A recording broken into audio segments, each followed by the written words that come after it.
Tannery মালিক অ্যাসোসিয়েশনের প্রতিনিধিগণ তারা বাণিজ্য মন্ত্রণালয়ের সাথে বসে একটা যৌক্তিক মূল্য নির্ধারণ করে পত্রপত্রিকায় সেটা প্রচার করবে। মাননীয় প্রধানমন্ত্রী 20 কোটি টাকা অনুমোদন করেছেন বিনামূল্যে গ্রাম পর্যায়ে, উপজেলা শহর সমস্ত পর্যায়ে যাতে লবণ সরবরাহ করা যায় চামড়া সংরক্ষণের জন্য। কোরবানির পশুর চামড়া খুলে নেয়ার পরের 2 ঘন্টার মধ্যে যাতে লবণ দিয়ে সংরক্ষণ করে, তাহলে চামড়ার গুণগত মানটা ভালো থাকে।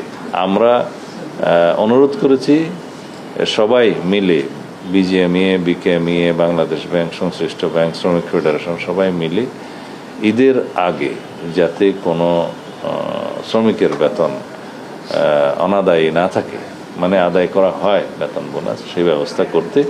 কিছু কিছু সিক ইন্ডাস্ট্রিজ আছে, কিছু কিছু ইন্ডাস্ট্রি বন্ধ হয়েছে ইতিমধ্যে, সেই ক্ষেত্রে কি করা যায় তারা এটা সুসমন্বয় করে ব্যবস্থা করবে।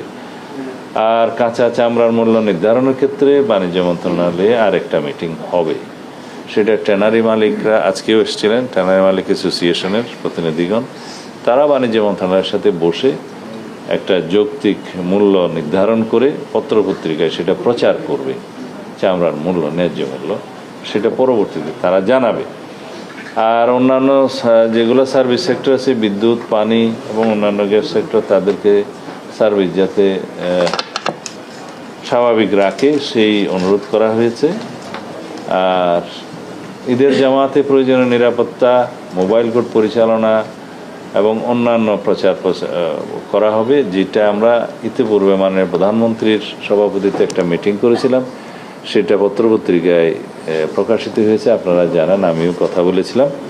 তাতে করে আমরা যেটা ব্যবস্থা গ্রহণ করেছি,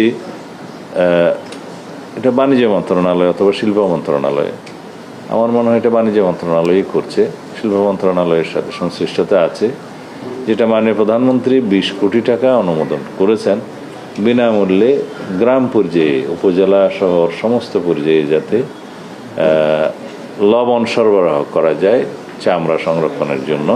এবং সাথে সাথে তাদের যেটা মোটিভেশনাল ওয়ার্ক, যেটা প্রচারণা করবে, সেটার দায়িত্ব স্থানীয় প্রশাসনকে দেওয়া হয়েছে, টিএনও, ডিসি, তাদেরকে সমন্বয় করে সেটা ক্যাবিনেট ডিভিশন থেকে সেই প্রচারণার জন্য অনুশাসন দেওয়া হয়েছে। যেমন মাদ্রাসাগুলোতে, এতিমখানাগুলোতে যারা চামড়া সংগ্রহ করে প্রায় বেশি, এবং ব্যক্তি পর্যায়েও যাতে প্রচারণাটা দেয়া হয় যে কোরবানির পশুর চামড়া খুলে নেয়ার পরের 2 ঘন্টার মধ্যে যাতে লবণ দিয়ে সংরক্ষণ করে, তাহলে চামড়ার গুণগত মানটা ভালো থাকে। সেইটার জন্য ইমামদের মাধ্যমে সমস্ত মসজিদে সেই প্রচারটা দেওয়ার জন্য এবং মুসল্লি সহ সবাইকে অনুরোধ করার জন্য সেটা ধর্ম মন্ত্রণালয়ের নেতৃত্বে ইতিমধ্যে নির্দেশনা দেওয়া হয়েছে।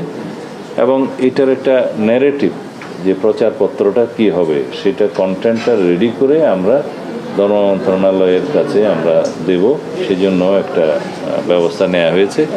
সেই কন্টেন্টটা সামাজিক যোগাযোগ মাধ্যমেও যাবে এবং এইভাবে প্রচারণার জন্য ইসলামী ফাউন্ডেশন, ধর্ম মন্ত্রণালয়, আরও যারা যারা সংশ্লিষ্ট